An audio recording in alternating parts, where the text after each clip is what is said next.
Do you want to introduce yourself first? That's the best Well, way. I'm Brian Hodges And and I'm Marcel Hodges. of the Blue Hour. Um, yeah, there you go. And this is Floki down at our feet, our dog. Floki.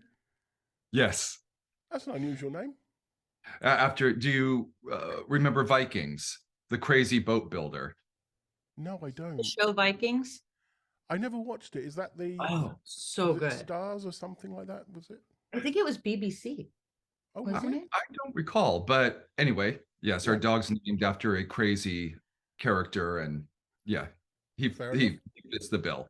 How did We the we band? live in Oh, we live in Paulsbo, which is an American Norwegian village. So it's okay. right on the water.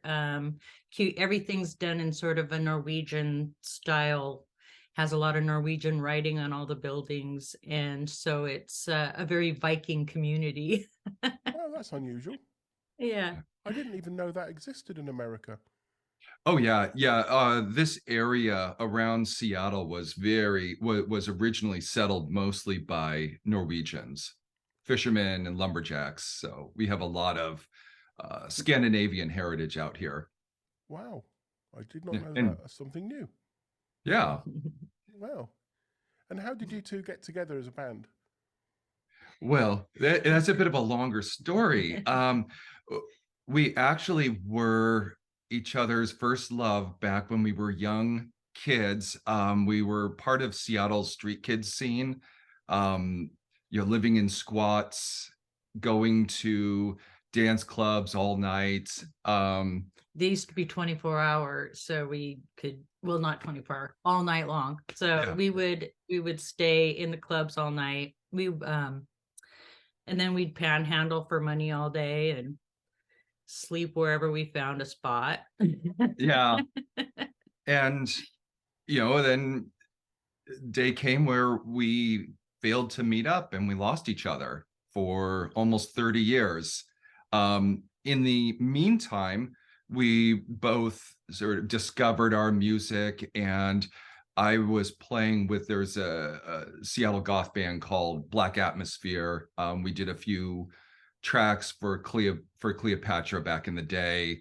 And then when I tired of the goth rock scene, and I established the Blue Hour in the early 90s as sort of a atmospheric folk. I don't like the neo folk because my stuff was always more romantic than political or war based. But I was playing sort of in that arena as the Blue Hour. um then that just started, it never really got where I wanted it to, because it was basically a solo project. And so I did a few albums for European labels, and then just kind of let it lie. In the meantime, Yes, yeah. I was in Montana when we lost each other. I ended up in Montana and was in a rock band called Crypt Orchid, and we just played around throughout Montana, and I was the lead singer there and songwriter. So when we got back together and he was showing me all his music, when we found each other, he was showing me his music, and I showed him my music, and we were actually going to, I have a daughter who was interested in creating music, and so we were like, well, this is how you do it, and we created a song showing her how it was done, and it turned out really well, and we put it online and had a huge reaction from people saying, this is amazing, you guys should keep this up. So it became our little hobby that we were doing, but it just kept growing and growing. And now, how long has it been now? Oh boy, since we started up again, about 6 years, I Six believe. six years, Yeah, yeah. six, maybe seven. But when we did that, it it was an aha moment, because I was like, well, this is what I was missing. I mean, she's got a fabulous voice that really lifts the music, and does more than that. She does a lot of composition and does a lot of the counterpoint that really takes my stuff from sort of simple folk melodies into these, sort of dreamscapes, very cinematic. I've noticed that with the music. I call it was like dreamy, Yeah. the way it all goes, and it's really, really good. I really Yeah, like well, it. we're very influenced. I mean, our foundations are back in, late 80s. So This Mortal Coil, Dead Can Dance, all that stuff, Kate Bush, equally some current 93, Nick Cave, because I always like to have something sinister somewhere in there. Mhm. But I do hear the Kate Bush, and I can hear kind of Cocteau twins in there as well, a Yeah. little bit. And I hear the other ones as well. And it's a great blend you've put together, and the visuals of the videos as well. They're Thank always you. kind of, That's all her. is it? Wow! Yeah. But it's all Yeah, kind of. I love I used to, I haven't been for a while, but I used to paint with oil paintings, and I was always frustrated by not having the immediacy of my vision. And when I started, I just decided to try out these video programs. And when I started doing it, it was such a great outlet for that artistic part of me that just wanted to create these awesome visuals.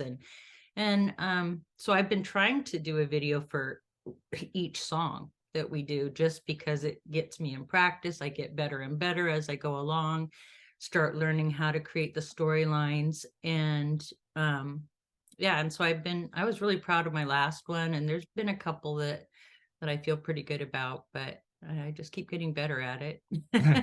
Practice makes perfect, right? It does, but now you've mentioned the painting, it's almost like there's the music video, and it's almost like a painting that's moving around in that video. Mm-hmm. That's the Yeah. kind of sketch, but it's moving around, it's flowing.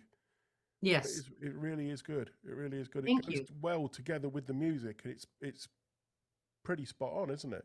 It really is. Yeah. Yeah. Well, I've been trying to create the feeling of the music with the video, trying to capture the vibe of the music each time. Yeah, and she does start before I'm done. I typically do all the mixing in here, and this is my library office, um, studio as well. But she'll start working on the video while I'm still tracking the song. So it's sort of interesting because they both influence each other. So we have a visual input as well as musical input. Oh, that's Yeah. really good. That's really good. So you're kind of pulling each other along as you're Yeah. going along, feeding each Yeah, other as we're basically. creating it. Yes. Yeah. Well, that's a interesting way of doing it. And I gotta Yeah. say, she does it all on an iPad. So it's pretty remarkable what you can do with tools. She's just gotten to learn that tool. I was trying to get, the more expensive programs on our computer system, but the iPad is all she needs. Yeah. And actually, one of the things I love is being challenged by having an idea and then trying to create that idea, or trying to make it possible. Like, for instance, like flying or anything like that, trying to figure out how to do it and how to get the video to track and all of that. I mean, it's like a little puzzle. And so it's challenging and more fun that way, just coming up with an idea and then trying to figure it out. So Yeah. But at least that way you've got somewhere you're aiming for, and you will get there every time, mhm. because Yeah, you will find a way, because you're obviously yeah, determined to make that work. exactly. Yeah, so that's good. And I love the videos, and I love the music. It's not what I expected. Oh, thanks. Where did the name come from, the Blue Hour? I mean, I know there's a movie, The Blue Hour, and I think Yeah. there's another band, The Blue Hour.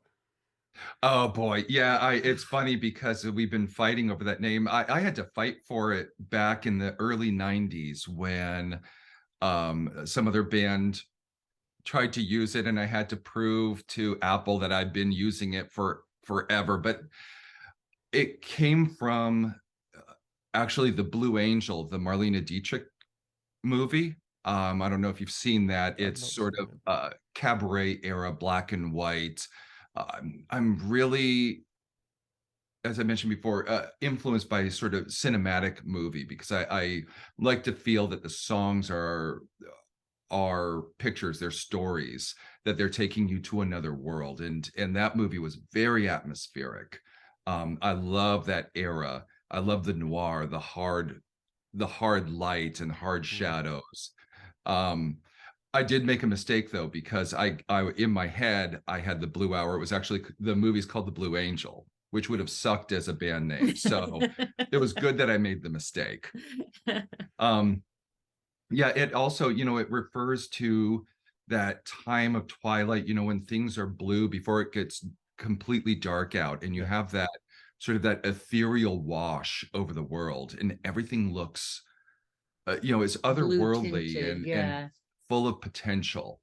And that's what it's sort of the vision I have for our music. I want it to lift people out of the here and now, because we write it for ourselves. I mean, this is life is chaos and stressful, and there's so much anger and stuff going on, that I just want to take a step out of it. And sort of create music that soothes your soul, and takes you on a journey and takes you out of all that negativity that can surround you in the world, and just be a safe spot for people, a place where they can just listen and soothe their soul and feel good again. Yeah.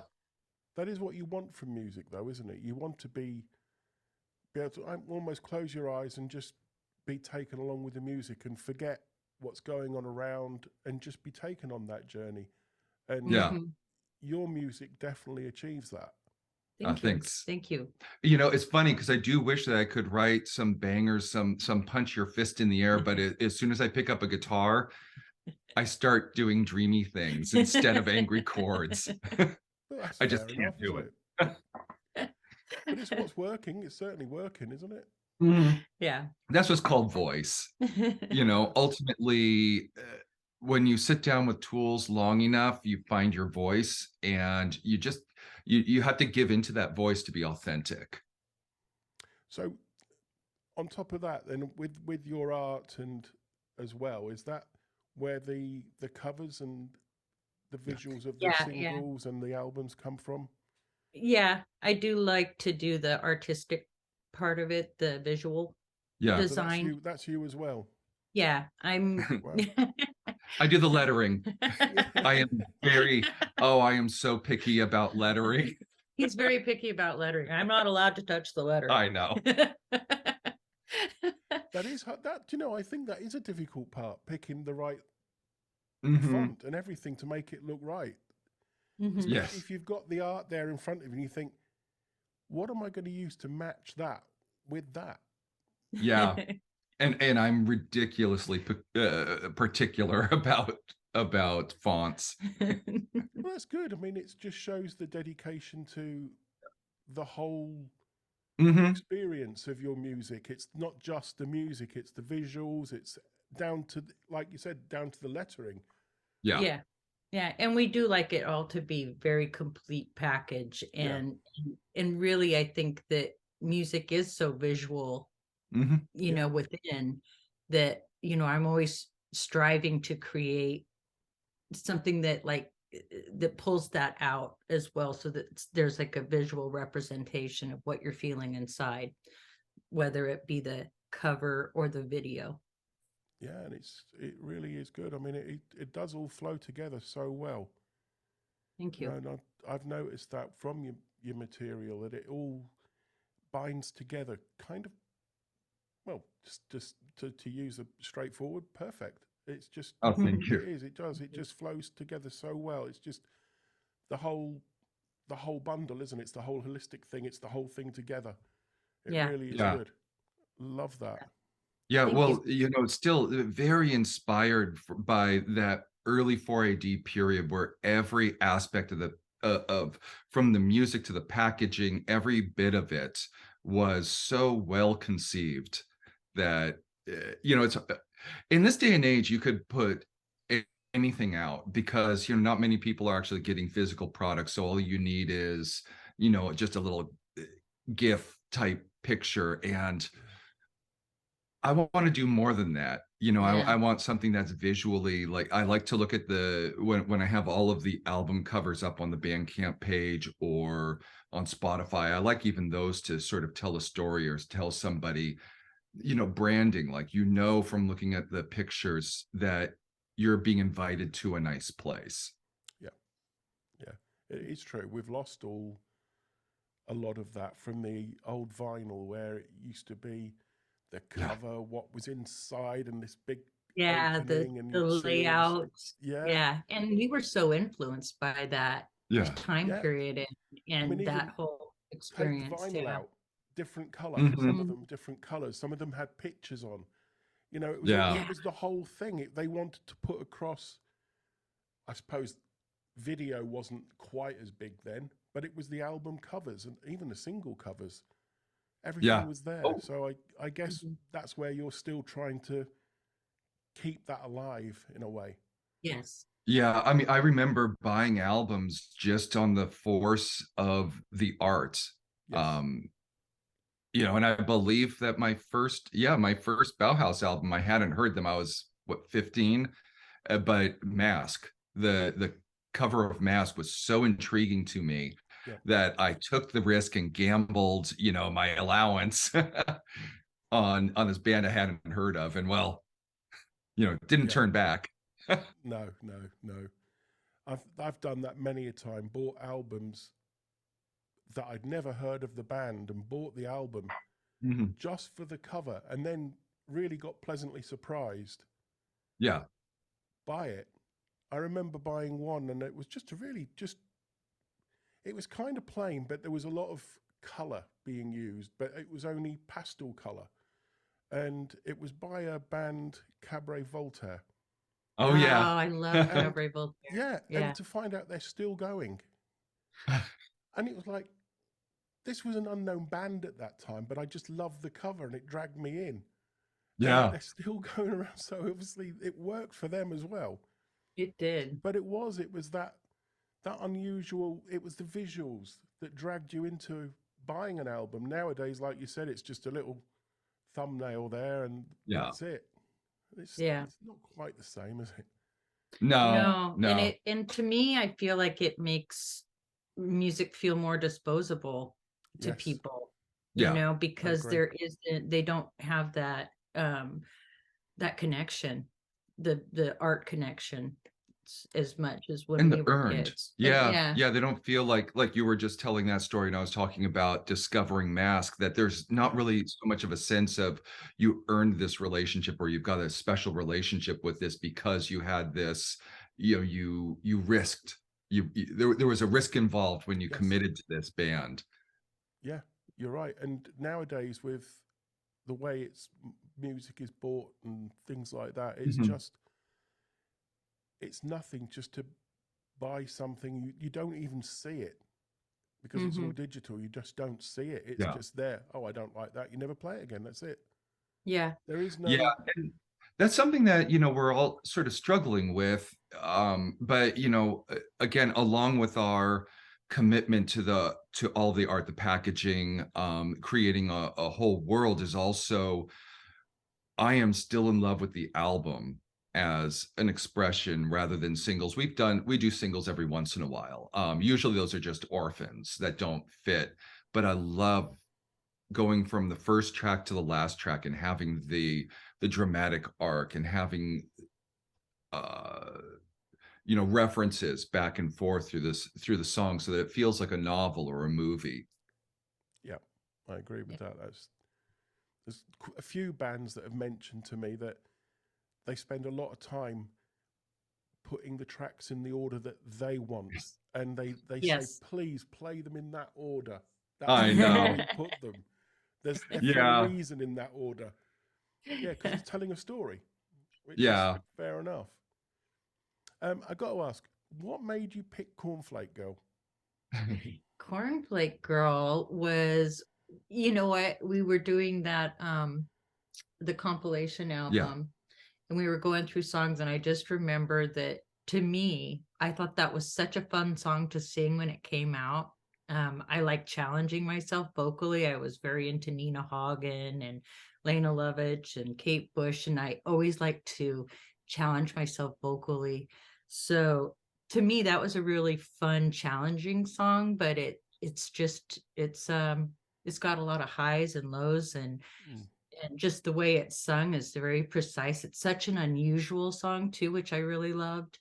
So yeah, I think that was really our main choice. I didn't have any other choice that I wanted to do. As soon as I found out we were doing that, I was like, we're doing Cornflake Girl. Yep. Make sure we get it. I have to say, it's a really good version of it. Oh, thank thanks. you. It really Good. is a good version of it. That's why I had to bring it up, because it was such a good version of it. I Yeah, saw that one it and just thought, kind of, got to play it, got to have a go. yeah, that one kind of wrote itself, and it's amazing that it ported over to sort of this, sort of a dreamy trip hop vibe. But for me, it's all about the organ solo. I love that Doors organ sound. Oh, the Doors, yes. Yeah. Yeah, really were something special. So to include that kind of thing in, got to work, doesn't it? Got to work. What influences your lyrics and things like that? My lyrics, it's funny. I I write lyrics in front of this big window we have behind our house, this forest of birch trees. And when I'm writing, I basically am just staring at this forest and kind of going with the music and flowing, and it's weird. It can sometimes take a couple days, but all of a sudden I feel almost like a spirit coming to me out of the forest. It sounds really strange, but I just feel like the spirit all of a sudden comes to me, and everything starts clicking. I'll just start singing, and I'll start getting this rhythm in the vocals, and it'll just all start flowing to me all at once. The lyrics, the main lyrics. And then it's funny because after I get the main lyrics down, I'm actually excited to hurry up and get those main lyrics to just flow out of me, because then what happens is before I'm even done, I hear the harmonies, and that excites me. I love doing harmonies. It's super fun. And I like to do weird ones that are a little unusual. So I get excited by the main lyrics going down. They're almost secondary to me because I love doing harmonies so much, and the weird vocals that go around and above and underneath, and to me that makes a full picture. So so and sometimes it's different. Sometimes I'll just be, for instance, walking through his library looking at titles, and all of a sudden I'll get a catchy something in my head with the titles all strung together, and it'll create a rhythm or a rhyme in it, and then I just flow from there. That's really unusual, isn't it? I'm the opposite. You're the opposite. I have this little book and I collect things as I read. If there's a word that feels painterly, like it would go well in a song, or if it gives me ideas, then I'll write it down. I have pages and pages of random words, and then I sort of do a little bit of a burrows on those pages and just start taking words and combining them and then seeing what's there. So I'm a little more, I don't get inspiration like she does, which is remarkable. Our song Embrace Not the Hand off of Lore is an example of lyrics that just came to her. She went upstairs and came back with that song fully written, and it's got some of the most interesting lyrics. Well, actually, with Embrace Not the Hand, I was walking around the house and just singing gibberish words into my phone.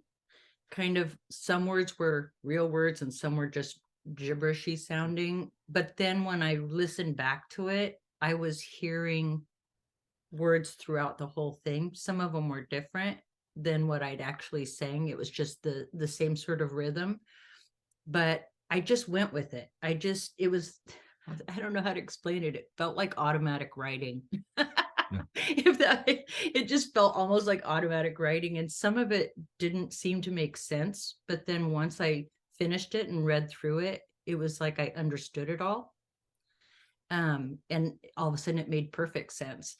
But what is As perfect as it can. yes, like what is it? The Love powered reflecting beam. yes, the love power reflecting beam is one of the lyrics. I'm like, I'm just gonna go with it. Yeah. Yep. Well, no lyrics can be as bad as, dare I say it, Duran Duran. Their lyrics never made sense at all. So Exactly. Or Kurt anybody Cobain. who does better than that, that's an improvement. They've done pretty well with inane words. They have, because their lyrics made no sense at all. Nothing. Yeah. Yeah. Not one song they had made any sense. You're true. Right. I'm actually singing one in my head. If you, because I Thank you. It's remember gonna be reading stuck an here all article day. when I was young, and it said they must take less than 5 minutes to write a song because they just put words together that don't Maybe it's go a together. random word. You know those random word generators? Yeah, that's almost what they were doing. And if you honestly, when you've got time, take a look at their lyrics, and they don't make sense. But you don't realize it when they're singing. Yeah. It's only if you sit down and think about it and you think, what on earth were they on about? Yeah. But you know, they choose pleasing words and melodies. So I guess that's what really matters there. You know, I Yeah. think with lyrics though, a lot of times it's like with visual art. A lot of times you as the viewer or as the listener, you relate to certain things that you're hearing in that they may not have meant for you to hear. You know, it just is what you're picking up or what you're getting out of it. You know, same with visually, like if you're looking at a painting, somebody else might be looking at that painting and just not seeing the same thing or being affected by it in the same way, because that's it doesn't very true, because elicit they that say, same, yeah, that it doesn't elicit the same emotional Mhm. response. So I think it's very personal to the listener, like what words actually affect them, you know. that is true. Because I mean, if you look at a piece of art, some people will say, I don't see anything good about that. And then others will say, it's brilliant. Just look at it. And you think, I'm not seeing it. And then you look Yeah. at another piece, you will say it's brilliant, and they will say, don't see it. I don't see it. It Yeah. is just personal perception and everything, isn't it? It's just down to the individual, what they hear, what they see. Yes. Yeah, and that's the courage of you know, boy, some of these artists. We just released a Psychedelic Furs cover, Love My Way, Yeah. and you know, that one took a bit of courage because you know, that one I put myself out there. Normally, you know, Marcel does lead vocals, and that one I put out a very vulnerable vocal, and we really reworked the song to be a very somber and really sober, actually, kind of a meditation on age. Yeah, it's the storyline was, you know, kind of the beginning of a couple's relationship to the end, you know, to age, Yeah. being elderly. And so the story of the video goes from them being two little toddlers dancing all the way up, you know, different ages, all the way up through the video to the end being, you know, the aged couple dancing at the end. And it actually it turned out really good. I had Brian singing in between there very thoughtfully, and I got to do my fun background vocals. Yeah, but it was, you know, interesting because I was very hesitant, very reluctant to do it because, you know, Richard Butler has an iconic voice. That's an iconic song, and you open yourself up to so much criticism when you touch something like that. But so far the reception's been very good, and that's good because the reason I brought that up is there's a courage in artists putting their paintings out to be criticized, and knowing that, you know, this isn't going to, especially the more they push their art, the more they're going to ostracize some people. And you know, it's hard for me to find that courage. Yeah, you've got to be quite, in a way, you've got to be brave, haven't you? Yeah. Because you're putting your heart out there, in a way. Yeah. Yeah. It's your heart and soul that's going out there to the public, and you're hoping they appreciate it and don't slam you down straight away. Yeah, well, Exactly. especially when you're doing something that, you're hoping is, is dreamy, is drawing people in, and is being sensitive and vulnerable. You don't have the sort of the natural thick skin of, a wall of distortion guitars and, the anger where, flipping somebody off in response to criticism would be thought of as, part of the package. Part of the scene. Yeah. Yeah. It would look odd if a dream pop band was all, flipping the bird everywhere. Yeah, I never thought of it like that. So you've got a louder band like, I don't know, let's say Combi Christ. Yeah, yeah. He can quite easily get away with just, off you go. You don't like it, then what? Yeah. But when you're a band like yourself that's more dreamy and stuff, it's a lot harder for your image to come out and say to someone, you don't like it? Off you go. I know, you can't imagine Elizabeth Fraser, dropping the F-bomb. No, you can't, can you? No. No, she'd say, "Oh dear me." Oh my. Although with her singing, I don't know. She might make some sound that sounds like it, but not. I know. That's got to be the most unusual singing, that, wasn't it? Oh yeah. Yeah. It really took me aback when I first heard it. Actually, I didn't like it but it was because I didn't understand it, and it took me a while. And I think one night I listened to, was it Pink Opaque, over and over. I finally got it, and my roommate wanted to kill me because it was, again and again and again all night, because I finally got what they were doing. Yeah, first one I heard was Pearly Dewdrops. Oh yeah. And that was over and over. And then I heard the album Garlands. Yeah. That was me hooked, completely hooked when I heard Garlands. And I think I was the same, played it over and over again and drove everyone mad. But that plays again into what we were talking about, that she created a sense of, she enveloped you. Yeah. And took you away and took you somewhere, took you on a journey. And what's beautiful about it, she didn't need her words to be completely understood to do that. And that's what's brilliant about her, is that just the way that she sang and the way that it all came out and came across was just so beautiful that it was undeniably taking you somewhere. Yeah. And although you've got the sounds, you haven't always got the words, and it's just it is your brain interpreting it the way you want to interpret it. Yes. It wasn't being fed to you. You had to work it out. Yeah. The way it was sung, it did work out. But I know there's lots of people I've tried to get to listen to Cocteau Twins who just told me, I can't understand the words she's saying. I said, well, that's the whole point. Yeah. She is singing in a way that you're not supposed to understand it. Yeah. We don't get it. For those that it works, I mean, it forced you to lean in a little more than, with another artist, that if they're just giving it to you, you get to just kind of lay back and be, sort of a lazy receiver, and not leaning in and putting your own meaning on it, or, God forbid you try to sing along. You've got to really appreciate music, I think, to appreciate bands like Cocteau Twins, or especially Cocteau Twins. I don't think there's any other band quite like them. No, they're unique, and I'm glad. I really like there to be quantities of one. Like, for example, I'm a huge Nick Cave fan. There is nobody like Nick Cave. No. Nor do I want anyone like him. No. No, exactly. Yeah. Keep it unique. Yes. Yeah. Yeah. He's good at it. I'm opposite. I am a stickler for pronunciation and making sure everything I say is very precise. Yeah. I like drive you crazy then. But I don't know how it just worked, didn't it? Yeah. But that is brilliant. So is there going to be another album come out with you two?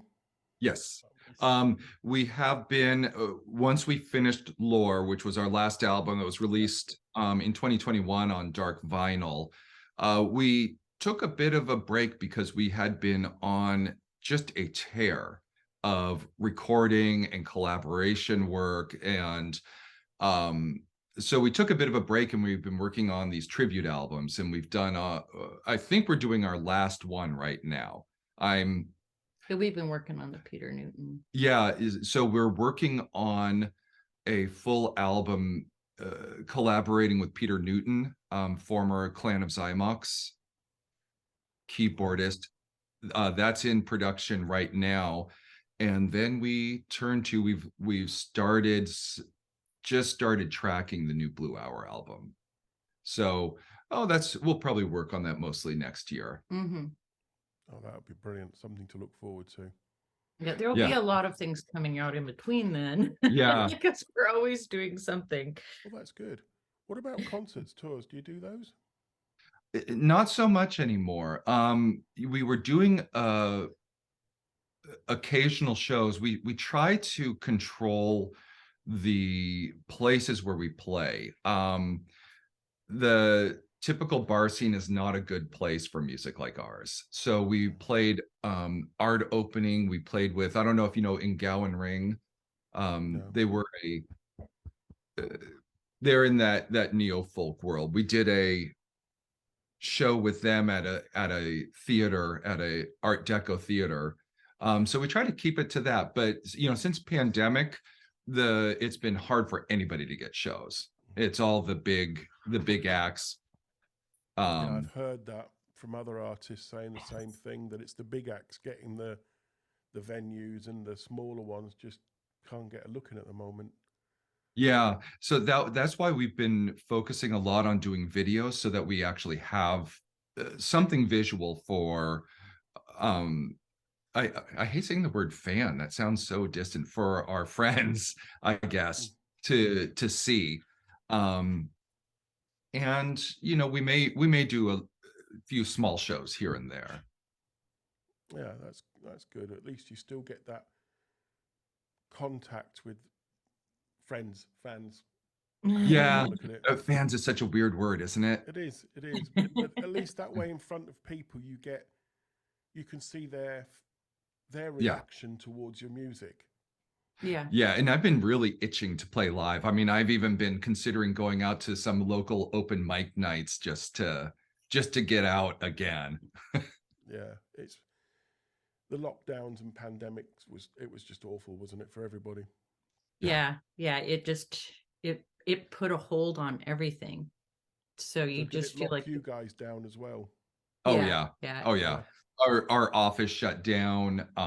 So for my work, it's like now I work from my home. I don't get out anymore. That's the other thing that's happened after the pandemic. A lot of people do work from home now, don't they? They don't go back to the office or wherever. Yeah, for good or bad. I mean, I'm really happy not to commute anymore, but it does, the whole we had a hard reset, and I'm not sure that we're fully booted as a society, because I think we all got so used to being isolated that we're having trouble reconnecting. Yeah, I think I agree with that. Yeah. And the music scene is suffering because there's so much good stuff out there right now, so much innovation, but it's being run, really homogenized acts are taking over. Spotify are taking over the live venues. So we've got to figure out a way, and social media is failing. So we've got to figure out a way for everybody to reconnect, especially artists. We need to figure out a way to connect with people who may like us. Yeah, it's difficult otherwise, isn't it? It really is. Yeah. Yeah, and like you said, it's the big acts that are already out there that they're grabbing all that spotlight. Yeah, exactly. Because they've got all that backing behind them to push themselves as far as they need to go, and they're getting everything basically. Yeah. And I think that used to frustrate me a lot, but but I don't think it does anymore. Now I just feel like we're doing this, it's our art, Yeah. and it is, like he said earlier, it's for us. We're creating it, when then we're sharing it. It's our art. It's an art form, and it feeds our soul. And it absolutely blows me away that you see gaudy numbers on Spotify, on YouTube, and no, we're never going to be one of those bands like 1.5 million stream 1.5 million streams, We stuff might like be. that. Well, never say never, but I suspect. But when I see we put out a song and we're getting thousands of streams in the first week, and think about every single person making that choice to listen, it really humbles me. And I actually try. I think one of the reasons why I wouldn't use the word fan earlier is we've met a lot of people who have responded to our music, and they respond like, I needed this. It was emotionally important to me. And so I try to engage with everybody that reaches out to us. And we have a lot of friendships out of that. Yeah. That's really nice, isn't it? Yeah. You're appreciated that way as well. Yeah. Which is what. Yeah. And it's such a personal representation of who we are as people, and as we are artists, in every song. That is that is a piece of our fabric in every one of them. Yeah. Well, that is wonderful. Is there anything else you two would like to mention that I haven't covered? No, I'm sorry. We were laughing. Our dog was trying to interrupt you at that moment. Apparently he has something to say, but no, thank you. It's been a real pleasure meeting you and chatting. And you really has been nice. It's very nice people, wonderful people, and it's nice to be able to do this and hopefully help get you out there a little bit more. Oh yeah. Well, we really appreciate that. That's wonderful. No problem. I do it for the love of music. So so do we. So do we. Exactly. So it's kind of just something that I really wanted to do, was talk to people in the music industry who just need that helping hand. I mean, I talk to some of the bands are obviously a little bit bigger, some are smaller, and they all say, "Oh, thank you so much, for giving us a chance." And it's like, everybody needs a chance. Everybody needs that. But I know some people won't talk to smaller bands and things like that, which I think is really unfair, because your music, in my opinion, is equally as good as some of the bigger bands. And it's like, it should be heard more. Yeah, thank you. People don't like giving a chance, do they? No, a lot of times they'll just, I don't know who they are, I'm not even going to listen. I don't know them, so that's it. I've never heard of them. Yeah. So I'm not going to try. That's something. Attitude, Yeah. What you're doing is important, because we used to have fanzines, and even record labels were a bit of tastemakers in a way that we needed. I remember back in the day, reading fanzines, reading magazines to try to discover music, because it was so important to me that I really wanted to find something that sparked in me. And music blogs and stuff like that are so important for the discovery process. Is curation. That was the word I was looking for. Is people who have taste and can filter through. There's so much noise that it's nice to have people provide some signal, because there are a lot of people out there who love music and just need a little bit of a helping hand through all that noise. Yes. Exactly. And thank you for your time. It's been great meeting you. And you too. Look forward to your new album. Oh, thank you. Thank you. You both take care. Yeah, you too. You have a good day.